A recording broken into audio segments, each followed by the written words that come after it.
There's a car I need to tell you about. A dark blue 2006 Pontiac Grand Prix with a dent in the rear passenger door and a rosary hanging from the rearview mirror. I know it was a 2006 because my brother-in-law Marco drove the same model for years, and I know about the dent and the rosary because I saw that car more times than I can count over the course of 3 weeks in September. Always after midnight, always on the same roads, and always carrying passengers who had been dead for varying lengths of time. I'm going to tell you how I know that. And I'm going to tell you what I did about it, which is the part I still can't reconcile, because what I did had consequences for people I love, and I chose those consequences with my eyes open, and I would choose them again, and that's the thing that keeps me up at night. Not the car, not the dead, but the fact that I'd do it all over. My name is Nina Castillo. I'm 34. I live in San Antonio, Texas, and I have lived there my entire life. I'm not passing through. I'm not new. I know these roads the way you know the layout of your own kitchen, which intersections are timed badly, which access roads flood when it rains, which stretches of 410 go dead quiet after 1 in the morning, and which ones still carry trucks from the distribution centers near Brooks. San Antonio is a big city, over 1.5 million people, and it sprawls in every direction. But if you've grown up in it, it has a rhythm, especially at night. You learn what belongs and what doesn't. I was not working a night shift. I want to be clear about that. I was driving at night because my mother was dying. She had pancreatic cancer. Diagnosed in June, inoperable by July, and by September, she was in the spare bedroom of my sister Laura's house in Helotes, on the northwest side of town, being cared for by Laura during the day and by me at night. I'd drive out after putting my daughter Amelia to bed. My husband Tomas would take over, and I'd sit with my mother from about 11 p.m. until 5 or 6 in the morning, and then I'd drive back across the city to our house in the south side, near Mission Espada, and I'd sleep for a few hours and get up and take Amelia to school and go to work and do it all again. The drive from our house to Laura's place was about 40 minutes at night, surface streets to 410 west to 1604, then north on surface streets through the hills to Helotes. I made that drive 6 or 7 nights a week for almost 3 months. You learn a route like that the way you learn a prayer. You stop seeing the individual turns. The city becomes a series of textures. The orange wash of sodium lights on the highway, the dark gaps where the hills block the development, the way the air changes when you cross Bandera Road and start climbing into the hill country. I drove it half asleep sometimes. Tomas worried about that. He'd say, "Let me drive you," and I'd say no, because the driving was the only part of the night that was mine. The 40 minutes going and the 40 minutes coming back. Just me and the road and the radio turned low and the city sliding past. That's the context. That's why I was out there every night in the dead hours when most of the city was asleep. And that's how I started seeing the cars. The first one I noticed was the Pontiac. It was a Thursday night in early September, around 12:20 a.m. I was on 410 heading west, just past the Marbach Road exit. Traffic was light. A handful of trucks, a few late commuters, the usual scatter of headlights. The Pontiac merged onto the highway from the Marbach on-ramp, and it caught my attention for no particular reason. Or, rather, for a reason I couldn't identify at the time.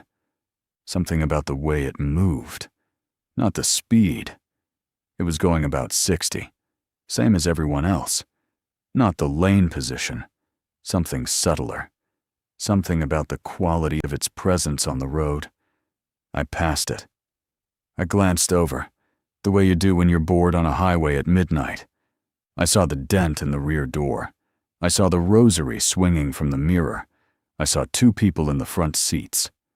A man driving, a woman in the passenger seat, both looking straight ahead, neither talking. Normal. Completely normal. I forgot about it in 30 seconds. The next night, same stretch of highway, same time, I saw it again. Same car, same merge point, same two passengers, same posture. Facing forward, silent, hands in laps. I noticed because of the dent. It's a specific kind of dent, the kind you get from a parking lot collision. And the location, rear passenger door, made it easy to identify. Same rosary, same dark blue paint under the highway lights. I thought, that couple has the same commute I do. It was a comforting thought. Other people out here in the dead hours, doing whatever they had to do. I felt a small kinship with them. On the third night, I looked more carefully as I passed, and I saw something that unsettled me, though I couldn't have told you why. The woman in the passenger seat was wearing the same blouse, light blue, with a pattern I couldn't quite make out at highway speed. The same blouse she'd been wearing the first night and the second night.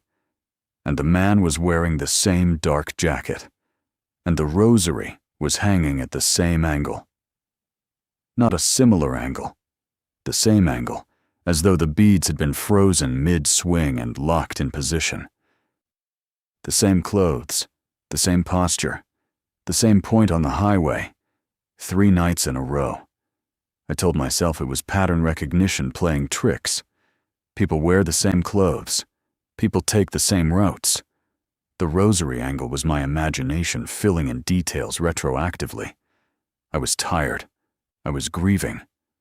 My mother was dying in a bedroom in Helotes, and I was looking for strange things to fixate on because the real thing was too big to look at directly.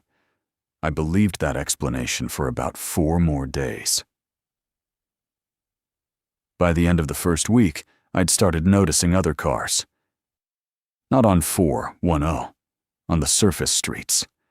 The smaller roads I took at the beginning and end of my route, through the southside neighborhoods near our house, and through the quiet, hilly roads outside Helotes. Roads where traffic after midnight was almost non-existent. A white Toyota Camry, early 2000s, with a cracked taillight. I saw it on Flores Street 3 nights running, heading north, always at the same intersection, always at approximately 12:05 a.m., single occupant, male, left hand on the wheel, right hand resting on the center console. A red Ford F-150 with a Texas A&M bumper sticker, parked at the same spot on Old Fredericksburg Road every night, engine running, a woman sitting behind the wheel with the dome light on, looking at something in her lap. Every night. Same spot, same light, same posture. A silver Honda Civic with no plates. I saw it on Military Drive, heading west, 4 nights in a row. 2 passengers in the back seat, no one in the front at all. No driver. Moving at a steady 35 miles per hour through a series of green lights. That was the one that made me pull over. I was behind it for about half a mile before I registered what I was seeing. The Civic was in the right lane, moving smoothly, signaling its turns, obeying every traffic signal, and the driver's seat was empty. Not reclined. Empty. The steering wheel was turning on its own. I could see it through the rear window, lit by the street lights, rotating slightly as the car navigated a gentle curve. And in the back seat, 2 figures sat side by side, facing forward, motionless. I pulled into a gas station parking lot, and I sat with the engine running, and I called Tomas. I just saw something on the road that doesn't make sense, I told him. Are you okay? Were you in an accident? No, I'm fine. I saw a car with no driver. Silence on the line. Then, you've been up since 6 a.m., Nina. You're exhausted. I know. Come home. Laura can handle tonight. I can't do that to her. Then let me drive you. I'll be fine. I'm sorry I called. Nina, I'm fine. I love you. Go back to sleep. I hung up. I sat in the gas station lot for 5 more minutes. The fluorescent canopy above the pumps hummed and buzzed. A clerk was visible through the window, leaning on the counter, watching a phone. A normal gas station on a normal night.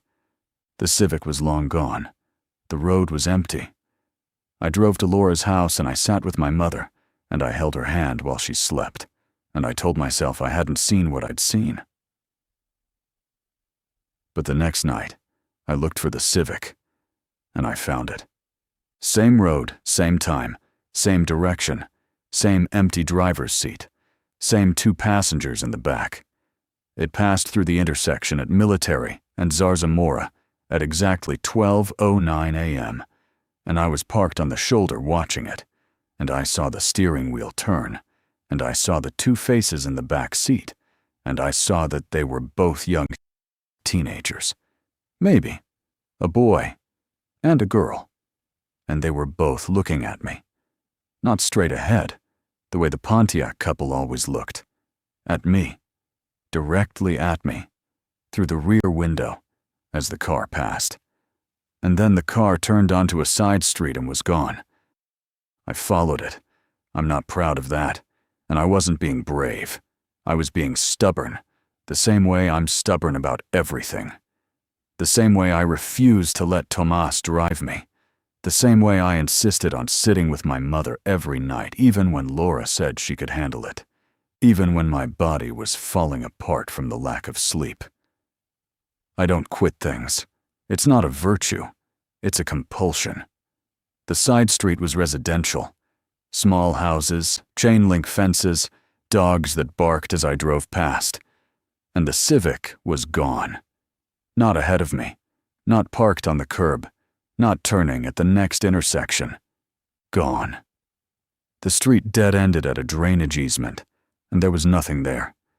Just a gravel turnaround, and a metal guardrail and darkness beyond it, where the creek bed dropped away. I sat at the dead end, and I looked at the empty street behind me, and I thought about what I knew.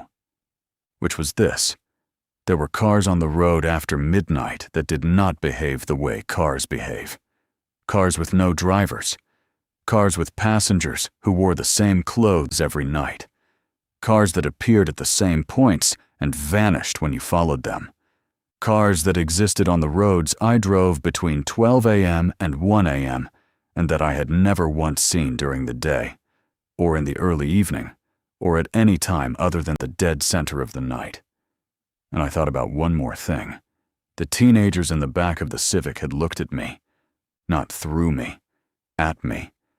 They had seen me seeing them. Which meant this was no longer just observation.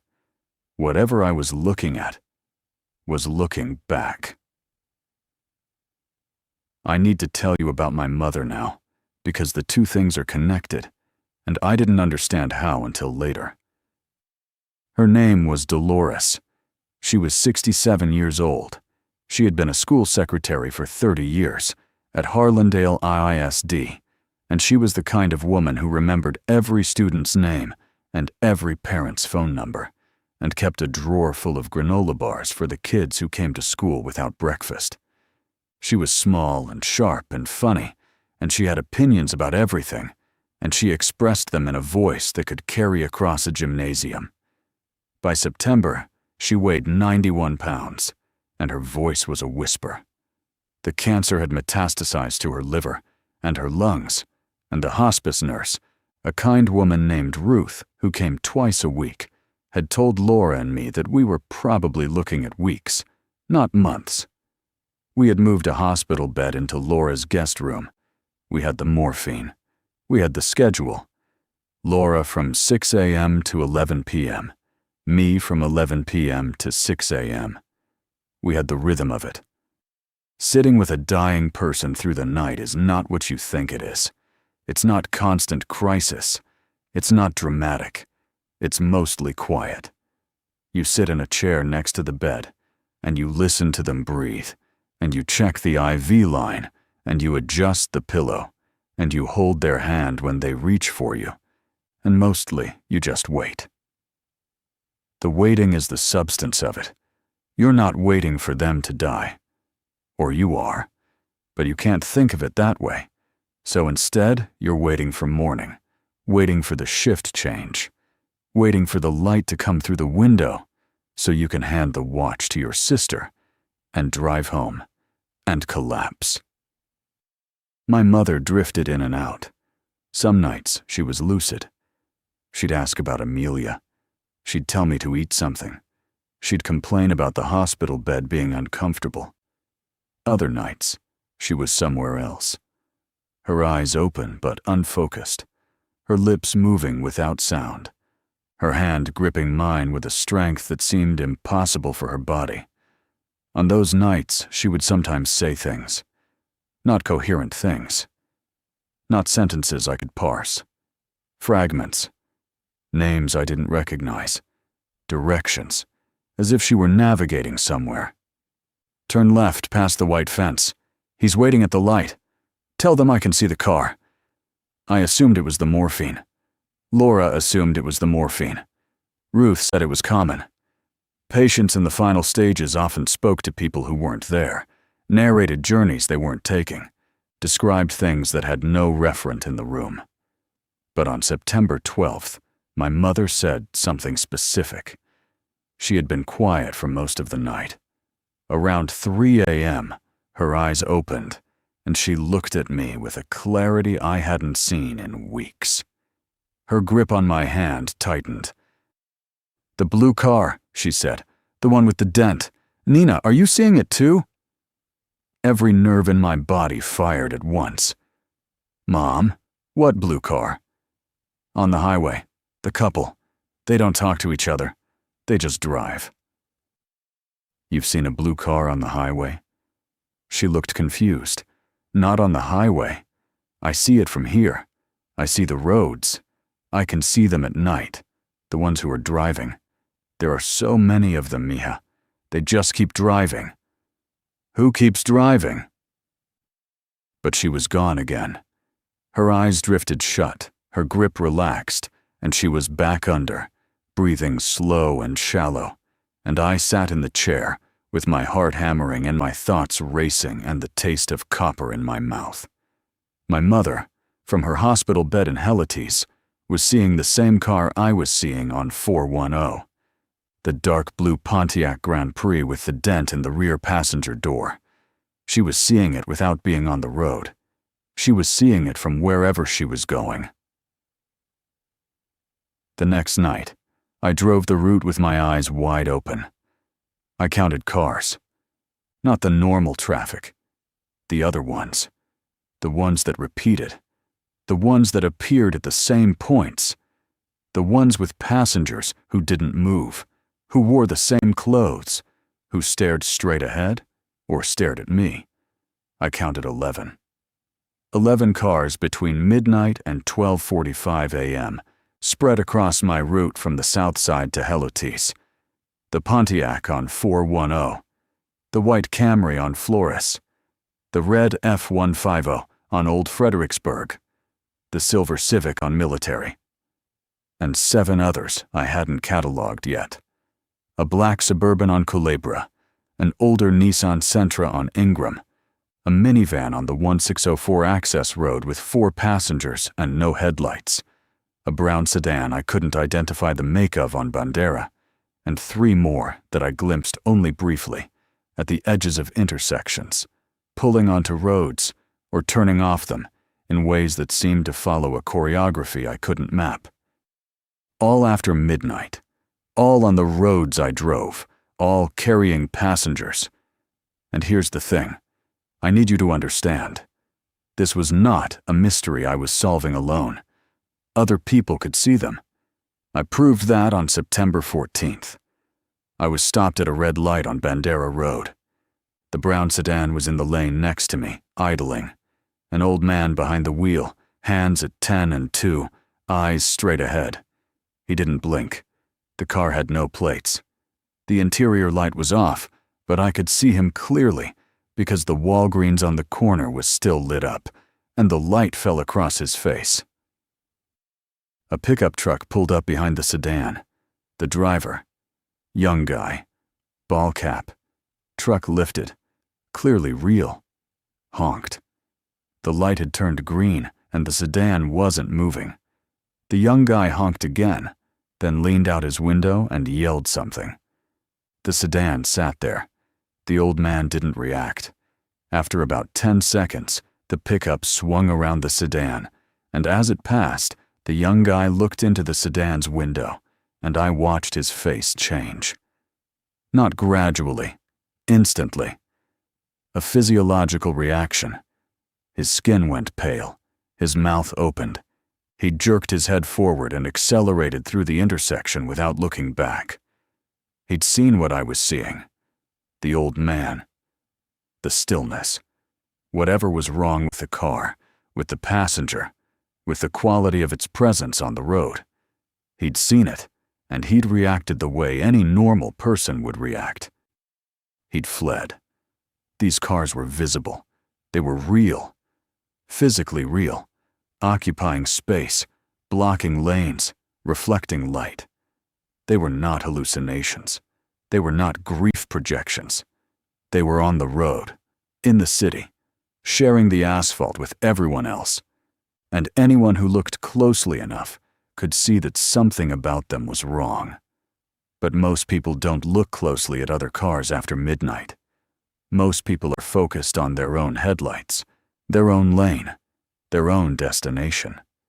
The cars existed in the gap between looking and seeing, present but unexamined, the way you can drive past the same billboard 1,000 times without reading it. I was reading them, and they were reading me. I told Laura on September 15th. I didn't plan to.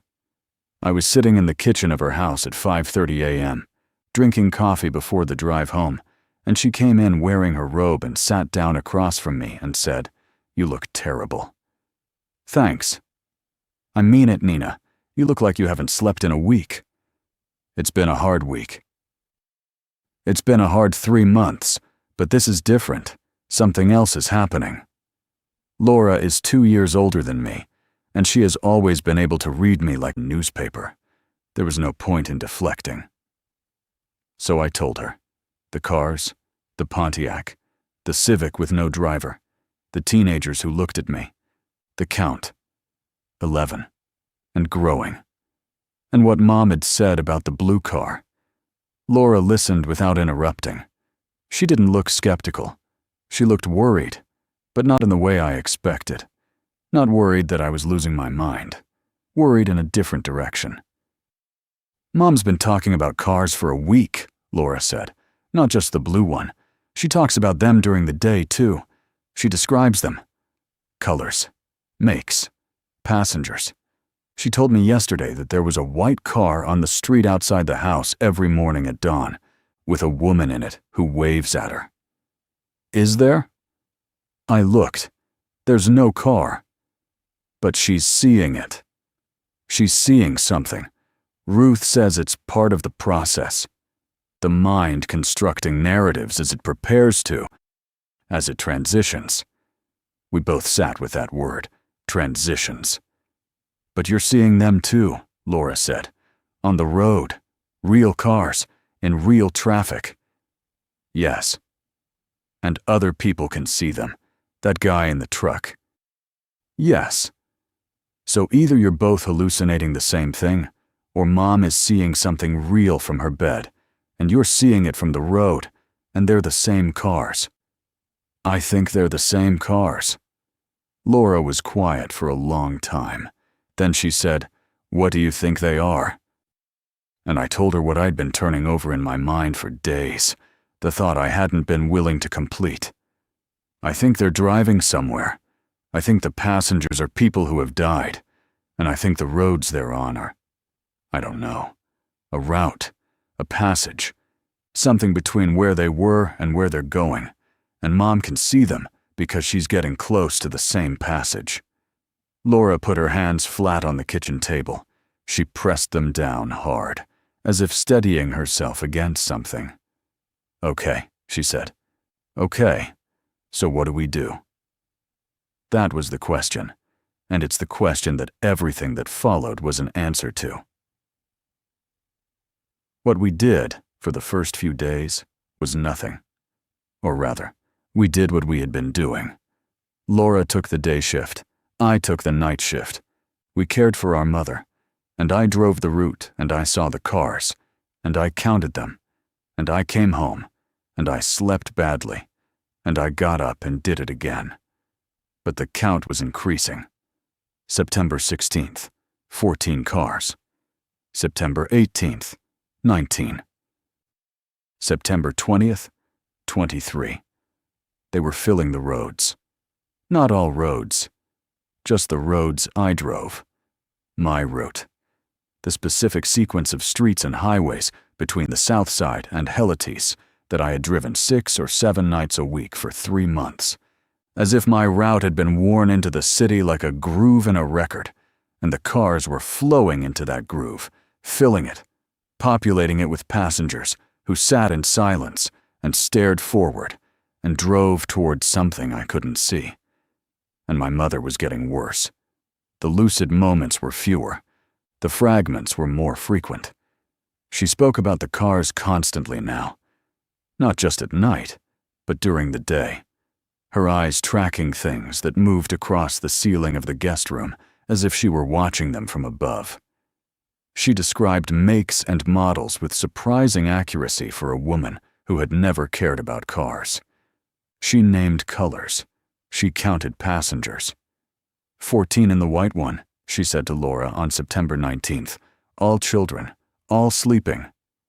Laura called me at work and told me, and her voice was shaking. I hadn't seen a white car with 14 passengers. But that night, on 1604, I saw a white school bus. A short one, the kind used for special needs students. It had no markings. Its windows were dark. And it was moving west on 1604 at exactly the speed limit, in the right lane. And when I passed it, I looked up at the driver's window, and there was no driver. And through the dark windows, I could see shapes. Small shapes. Child-sized shapes. In the seats. And they were all leaning against each other, as if they were sleeping. And the bus was warm inside. I could feel the warmth radiating from it through my closed car window. A gentle, furnace-like warmth that smelled like, I don't know how to describe it. Like the inside of a school on a winter morning. Like radiators and wet coats and milk cartons. I started crying, and I didn't stop until I got to Laura's house. September 22nd, 26 cars, plus the bus. My mother had not been lucid in 2 days. Ruth came and adjusted the morphine and told us, in her gentle, practiced way, that it could be any time now. Hours. Days. Not weeks. Laura and I sat in the kitchen after Ruth left. Amelia was with Tomas. It was early evening, not yet time for my shift. "The cars are increasing," I said. "Every night. There are more." "Because she's getting closer." "I think so. I think the route is filling up because she's about to use it." Laura looked at me. "Use it? How?" "I think when she dies, she's going to travel that route. The route I've been driving. I think the cars are. I think there are other people who have made the same trip. I think the route exists because I've been driving it so many times between here and our side of the city. Between her and Amelia. Between the end of her life and the beginning of Amelia's. And I've worn a path, and the dead are using it." I heard how it sounded, but Laura didn't flinch. "Then stop driving it," she said. "What?" "Take a different route. If the cars are following the path you've made, stop making it. Drive a different way. Break the pattern. I've been driving this route for 3 months. Then drive a different route for 3 nights. See what happens. If the cars follow you, it's not the route. If they don't, Then what? The path closes? Mom can't use it? And that was when we both went silent. Because that was the question. The real question. The one that had been forming beneath all the counting and the describing and the categorizing. If the cars were using a route that I had created through repetition, through 3 months of nightly driving between my mother's deathbed and my daughter's bedroom, then that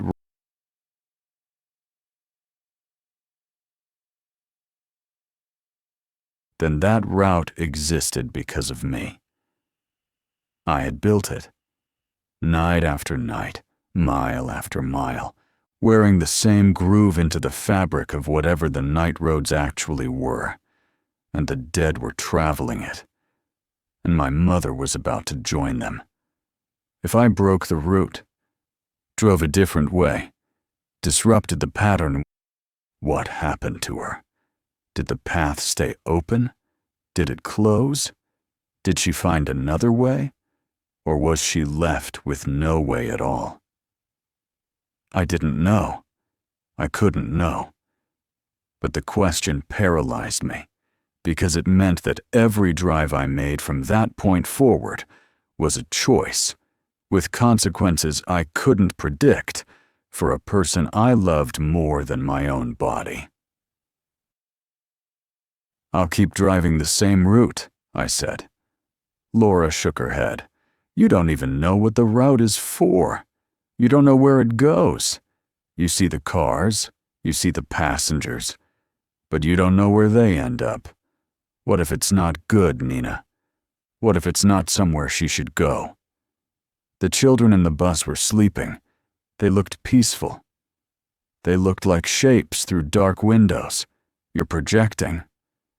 And you're speculating. We're both speculating. That's the problem. She was right. Neither of us knew what the route meant, where it led, or what happened to the passengers at the end of it. We were making decisions about our mother's death, about the metaphysical geography of her death, based on glimpses through car windows and the fragments of a dying woman's morphine-laced narration. But the decisions were real. The route was real. The cars were real. And my mother was dying, and time was running out, and the only two options were keep driving the same path and trust that whatever I'd built would carry her somewhere she needed to go, or break the path and hope that breaking it didn't leave her stranded. I kept driving. September 24th, 31 cars. The roads between the South Side and Helotes were crowded with them. More of the silent vehicles than real traffic. Some nights. I drove through a corridor of still faces and swinging rosaries and empty driver's seats and dark windows. And I kept my eyes forward, and I held the wheel at 10 and 2, and I drove the route like a liturgy. Every turn precise, every lane change deliberate, as if the exactness of my repetition was what held the path together. At Laura's house, my mother was smaller every night. The bones of her face were visible beneath skin that looked like paper. Her breathing was irregular. Long pauses that made me lean forward, listening, counting seconds, before she'd inhale again with a small, rough sound. She spoke less. But when she spoke, it was about the cars. "They're lined up," she whispered on September 24th, "all the way from here to the river. I can see the river." "What river, Mom?" "The one at the end. They all cross it. The cars line up and they cross one at a time, and the water is warm."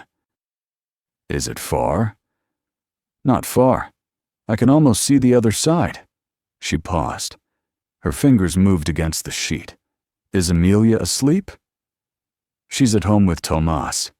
She's sleeping." "Good. I want her to sleep. I don't want her to see the cars." She won't see them, Mom. She's at home. She'll see them if you bring her. Don't bring her, Nina. The route goes past her window. I can see her window from here. Don't bring her. I felt something cold settle in my chest. Mom, what do you mean you can see her window? I can see the route, all of it, from here to your house. The cars drive right past her room. If she looks out, she'll see them. And if she sees them, she trailed off. Her eyes closed. If she sees them, what? But she was gone. Back under. Back to whatever place she went when her eyes closed and her body continued its slow, impossible work of shutting down. I sat in the chair and I thought about my daughter, 5 years old, asleep in a bedroom on the south side, on a street that I drove every night at midnight, on the route. My route. The path I had worn into the city between Amelia and my mother, between life and death, between one end of love and the other. The cars drove past her window every night, 31 of them and counting. I called Thomas from the kitchen at 4 a.m. Is Amelia awake? It's 4 in the morning, Nina. She's asleep. Have you looked outside? On the street? What? Just look. Please. Look out the front window and tell me what you see. I heard him get up, heard his footsteps on the hardwood. A long pause. There's a car parked across the street, he said. I don't recognize it. Brown sedan. Looks empty. The brown sedan. The one on Bandera Road. The one I couldn't identify the make of. Tomas, close the curtains in Amelia's room. They're closed. They're always closed at night. Nina, what is this about? I told him everything. The cars, the passengers, the route, what my mother had said. I stood in Laura's kitchen and I spoke in a low, steady voice, and I told my husband everything, and I heard him listen the way he always listens. Carefully, completely, without interruption.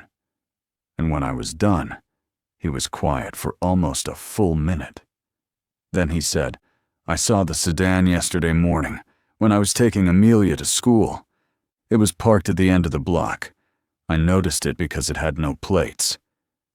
You saw it during the day? It was early, barely light, 6:45 maybe. That's not after midnight. No, it's not. Something was changing. The cars were not staying in their window anymore. They were lingering, bleeding into the early morning hours. The route I had built was solidifying, hardening, becoming permanent. Not just a midnight passage, but an infrastructure, a road within the road that was open longer every day. Because my mother was closer, because the crossing was near, and the route went past my daughter's window. September 25th. I made a decision. I didn't tell Laura. I didn't tell Tomas. I didn't discuss it or debate it or weigh the options. I simply decided, the way you decide to step in front of a car that's heading toward your child. Not with thought, but with the full, undivided force of your body understanding what needs to happen. I drove a different route. Not to Laura's house. I still went to Laura's house. I still sat with my mother. But I took a different path. Instead of my usual route through the south side to 410 West, I drove north on Highway 35, looped around on 1604 East, came at Helites from the opposite direction. A route I'd never driven at night. A route with no groove, no repetition, no history. The drive took over an hour. The roads were unfamiliar at night. Different exits, different timing, different landscape. I kept my eyes on the road, and I looked for the cars. Nothing. Not one. Not the Pontiac, not the Civic, not the bus. The highway was empty in the ordinary way that highways are empty after midnight. A few trucks, a few commuters, the normal sparse traffic of a sleeping city. No still faces, no missing drivers, no rosaries frozen at impossible angles. The road was clean. I arrived at Laura's house and I sat with my mother, and she was restless. More restless than she'd been in days. Her breathing was agitated. Her hands gripped the sheets. Her eyes were open but unfocused, and she kept turning her head toward the window, as if looking for something that should have been there, but wasn't. "Where did they go?" she whispered. "Where did who go, Mom?" "The cars. They were right there. They were lined up. I could see them all the way to the river. And now they're gone." My throat tightened. Maybe they took a different way. There is no different way. There's only the way you made. And it's dark now. It's all dark. She started crying, not sobbing. She didn't have the strength for that. Just tears running down the sides of her face into the pillow, and her hands opening and closing, and her voice breaking into fragments that I could barely hear. I could see the other side. I could almost see it.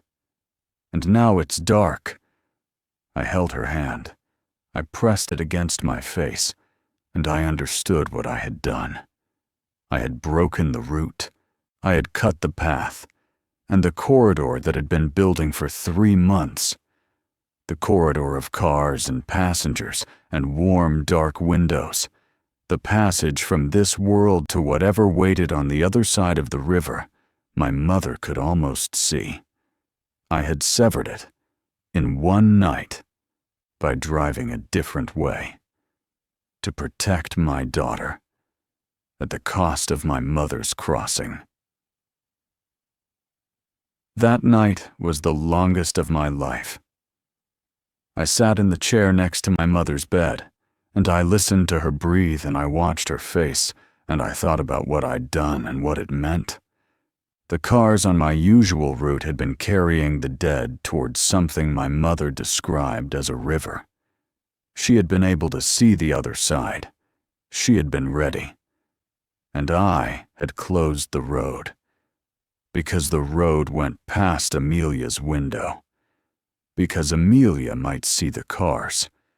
Because my mother herself had said, "Don't bring her. Don't let her see them."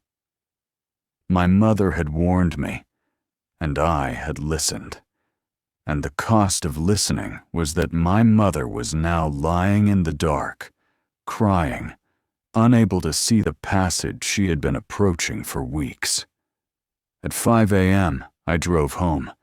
I took the new route, north, around, east, south. Clean roads, no cars, no passengers.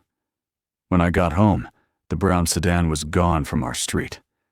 I checked Amelia's room. She was sleeping. The curtains were closed. She was fine. She was perfect. She was 5 years old and she knew nothing about any of this.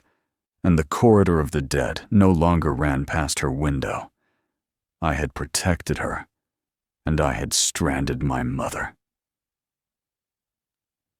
I drove the new route for 3 nights. Each night, the roads were empty, normal, ordinary. The cars were gone, not just from the new route, but from the city, as far as I could tell. I drove past some of my old checkpoints during the day. The intersection on Flores, the stretch of Old Fredericksburg Road, the dead end, where the Civic had vanished. Nothing. No cars, no lingering sedans. The path had closed.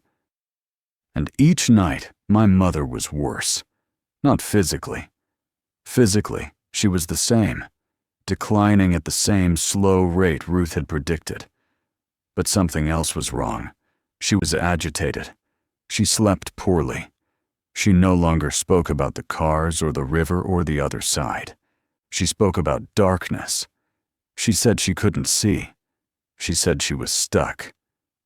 She gripped my hand with a desperate, clawing strength, and she said, "I can't find the way, Nina. I can't find it."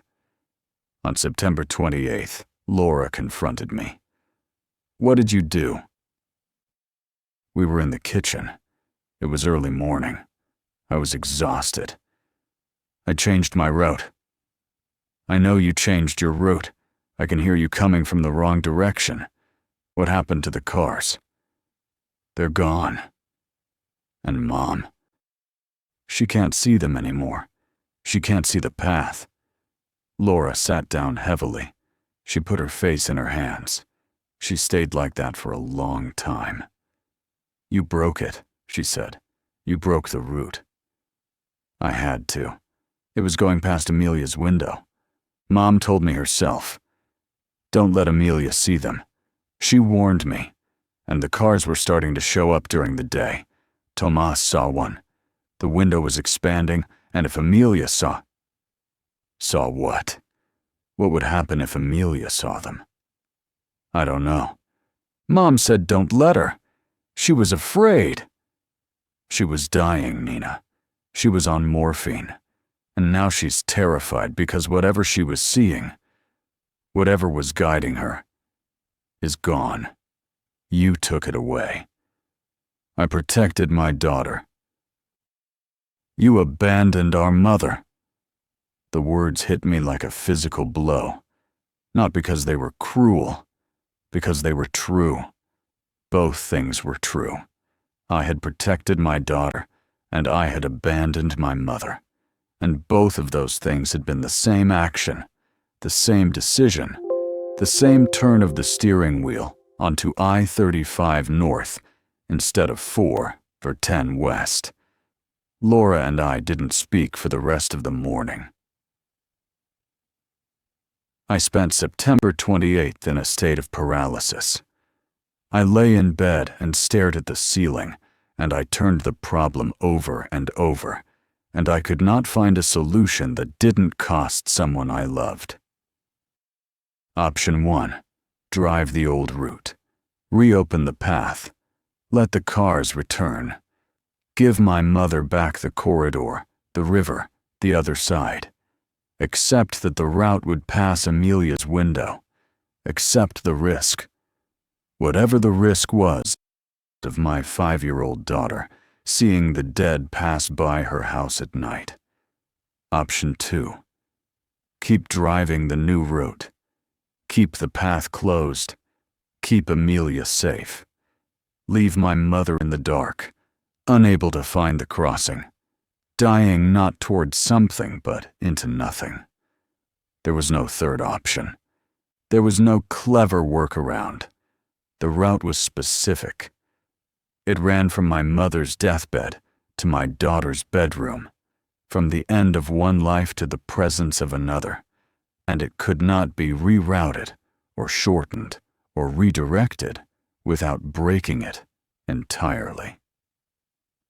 The path existed because of the relationship between those 2 points. My mother, my daughter, the dying and the new. The route was love made physical, worn into the roads by 3 months of nightly repetition, and it carried the dead because that's what love does when it runs between someone leaving and someone staying. I couldn't keep both of them safe. That was the truth. That was the dilemma that no amount of driving or counting or cataloging could resolve. My mother needed the path to cross. My daughter needed the path not to exist. And I was the one who had built it. And I was the one who had to choose. At 10 p.m. on September 28th, I kissed Amelia goodnight. I told Tomas to keep the curtains closed. All of them, every window, all night. I told him not to let Amelia out of the house before sunrise. I told him to trust me. He looked at me with his calm, serious face. the face I had fallen in love with at 19. And he said, "What are you going to do?"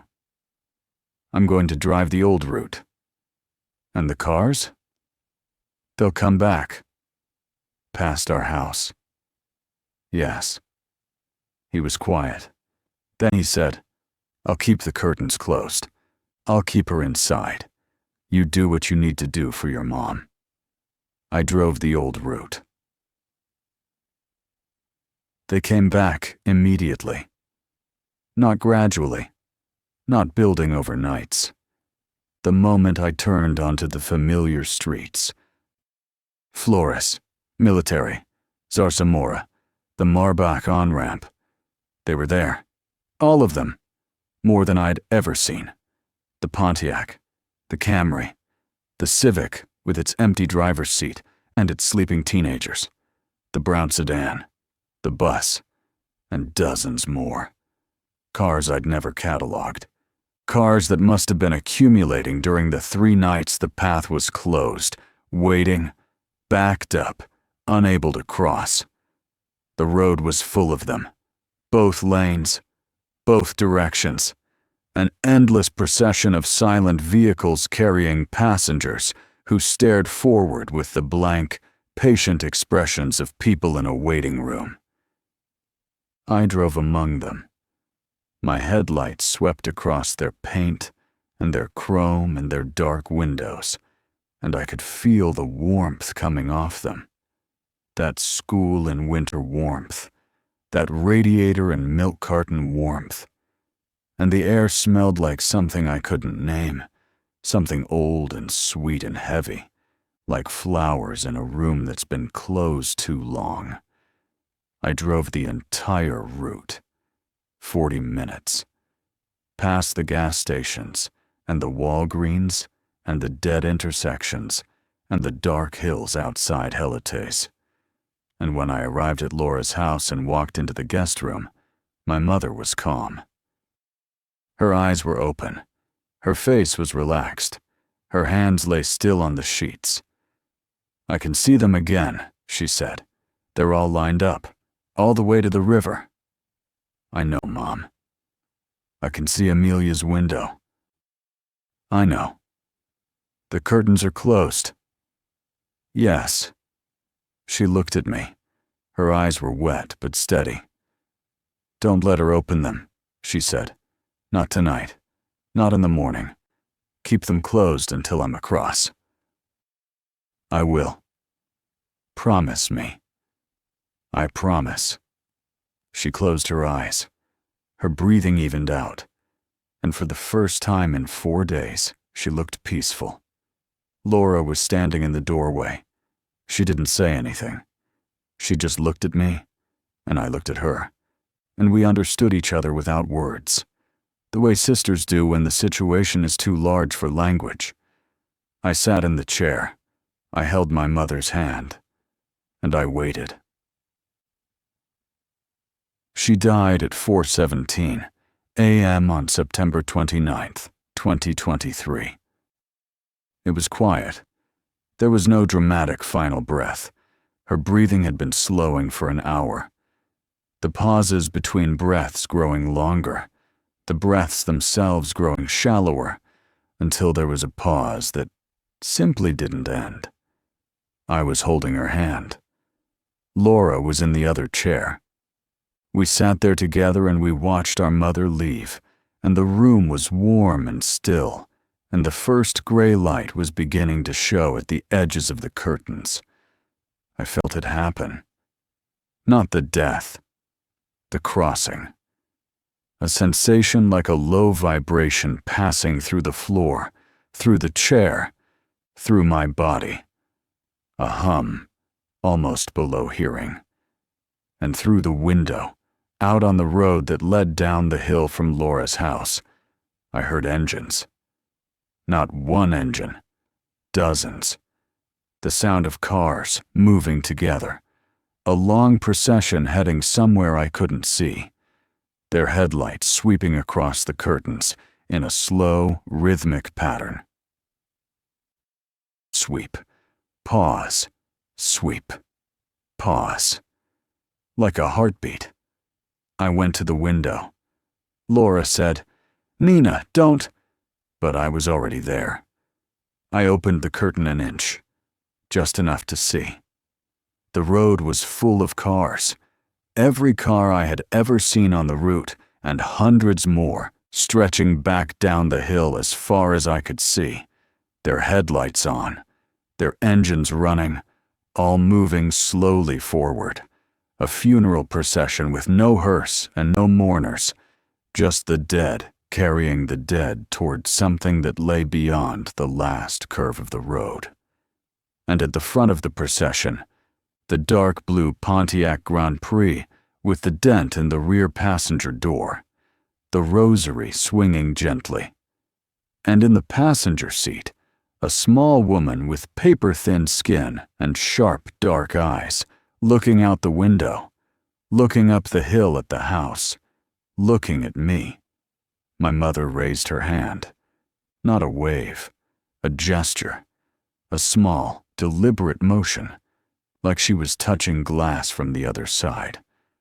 I raised mine, and the procession moved forward, around the curve, down the hill, toward the river she'd described, and the sound of engines faded, and the headlights dimmed, and the road was empty, and the room was quiet, and Laura was crying, and my mother was gone. I called Tomas at 6 a.m. "She passed," I said, "about an hour and a half ago." "I'm so sorry, Nina. Are you okay?" "I will be. Is Amelia up?" "Not yet." "Are the curtains still closed?" "All of them, just like you said." "Keep them closed until I get home. I'll open them myself." "Okay." I drove home on the old route. The roads were empty. Not empty the way they'd been when I broke the path. Empty in a different way. A finished way. The route wasn't closed. It was completed. Whatever it had been built to carry had been carried. The groove in the city's surface had served its purpose and was settling back into ordinary asphalt, ordinary paint, ordinary intersections under ordinary streetlights. I didn't see a single car that didn't belong. When I got home, I went to Amelia's room first. She was just waking up. She stretched and yawned and said, "Is Abuela okay?" I sat on the edge of her bed. "Abuela had to go on a trip, sweetheart. A long trip. She left early this morning." "Where did she go?" "Somewhere good. Somewhere warm." "Did she drive?" The question hit me so hard I almost couldn't answer. But I looked at my daughter's face. Open. Innocent. Curious. And I said, "Yes." Someone gave her a ride. "Okay," Amelia said, satisfied. "Can I have toast?" I made her toast. I opened the curtains. The street was bright and clean and normal, and there was no brown sedan, and no procession, and no warmth coming through the windows, except the warmth of a September morning in San Antonio. That was a year ago. The route is just a route now. I've driven it during the day and at night, and the cars don't come. The Pontiac is gone. The Civic is gone. The bus is gone. The road is a road.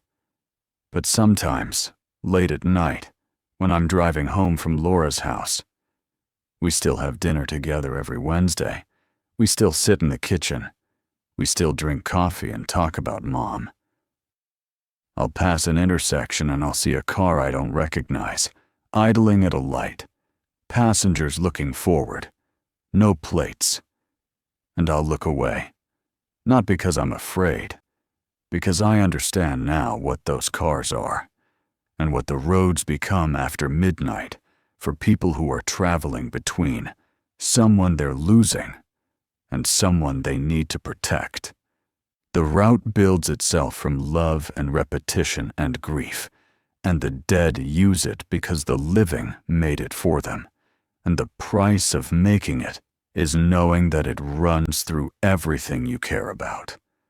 I built a road for my mother, and my mother used it, and my daughter never saw a thing. That's the best I could do.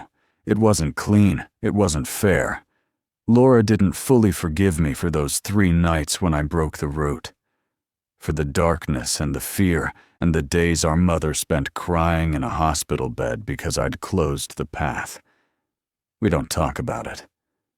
There's a crack between us now, fine as a hairline fracture, that I think will be there forever. The cost of the choice. But my mother crossed, and Amelia sleeps with her curtains open now, and the streetlight makes a warm orange pattern on her ceiling, and she has never once looked out her window and seen a car that shouldn't be there. Some nights, just before I fall asleep, I think I can hear engines in the distance. A low, warm rumble, like a procession passing through the far edge of the city, using someone else's route, carrying someone else's dead towards someone else's river. And I let them pass, and I close my eyes, and the city goes quiet, and morning comes.